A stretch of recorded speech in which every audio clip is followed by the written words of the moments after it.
Hello and welcome to another video with Gamers Class. Shizzy Dota here, guys, and hope you guys are doing good. So today, guys, I want to talk about the importance of towers on the latest patch 7.27c. I think I've done a video about this for the previous patches, and I feel like it is just as important as this patch that we should talk about these towers.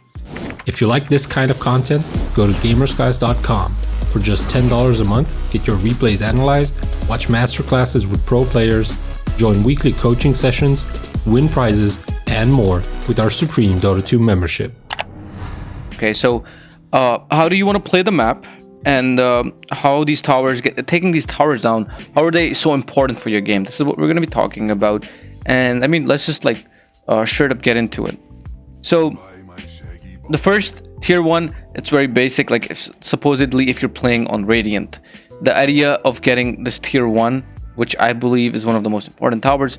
Why? If you get this tower, right, you can farm this camp and this camp. I've mentioned this in the previous video as well. The idea is the same, of course, for the tier 1s. The mid lane is like, if you get the mid lane tier 1, regardless of where you're playing, you can control this camp, this camp.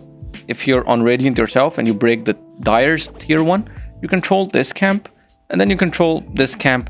Now, how do you control these camps, guys? I know you guys are thinking, okay, so we're breaking down a tower, but how are we technically, like, well, how are we actually controlling these camps?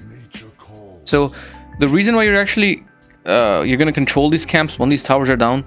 So supposedly, let's say you're farming here, okay, you break down the tier 1, and now you are actually farming here, right? Chances of you or your team dying in this area when the tier 1 is not up is very less, because let's say if the enemy TPs over here, by the time he reaches over here, or if there's a skirmish going on or a fight going on, it's going to be really late. But let's say if he TPs here, right, on the tier 1, he can TP here, and if he joins the team, if he joins the skirmish or the fight over here, things might get messy. So that's why taking down this tier 1 gives you a lot of control over here. Maybe put wards here, maybe here, you know. With the tier 1 over here, what you can do is you can control this area, this area. But here's the thing about the new patch, guys, which I really feel like is important, and it has completely changed the course of the game. And this is something that everyone and every player should understand about this patch. So let's say the tier 1's fallen down. I want to talk about the tier 2 on the enemy safe lane, right? Keep in mind, all of this is vice versa for Dire as well. So say you're playing on Dire, it's gonna be vice versa. The idea of the game is gonna be the same. So in the recent patch, what was changed was that if you haven't broken down a tier 2, you cannot control 2 outposts. The outposts are really important into the mid game for experience, right? So let's say we break this tier 2 down, right? What's gonna happen is that the enemy does not hasn't broken our tier 2 down. This is the ideal situation where the enemy has probably just traded a tier 1, or they haven't even taken down your tier 1. So let's say we have a fast push lineup, like we have a NP, Beastmaster, Leshrac, whatever, and we get the tier 2 really fast and say 15, 20, 25 minutes, whenever it happens, right? What's gonna happen is, without any kind of pressure or any kind of risks, we're controlling this outpost. No matter what the enemy does, they cannot take this outpost until they break down this tier 2. So all we have to do on the Radiant side is that we just have to defend this tier 2 somehow. And if they don't have strong pushers, they just cannot actually secure this outpost until this tier 2 is fallen down.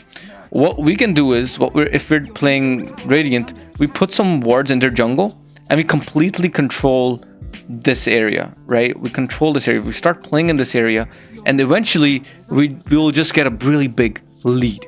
Like, we're getting insane amounts of experience from the outpost. We're controlling their jungle. That means we're farming more than they are, and eventually the lead gets so far ahead that most of the cases, most of the scenarios, you will actually win the game. So it's pretty much the same as the vice versa on Dire as well, right? If you're on Dire, you take down this tower, then you take down this tower, you can get any tier 2 as a matter of fact. But I just feel like getting the side lane towers is much better on the tier 2s. Why? If you get this tower as a dire, if you're on dire, and then this tower, then you control the enemy jungle, and this outpost cannot be taken until and unless the enemy has taken down your tier 2, right? So you're already that much far ahead. And I just feel like it is very important to understand this mechanic. A lot of teams and a lot of players are abusing this. They pick heroes like NP, Leshrac, Beastmaster, Lycan.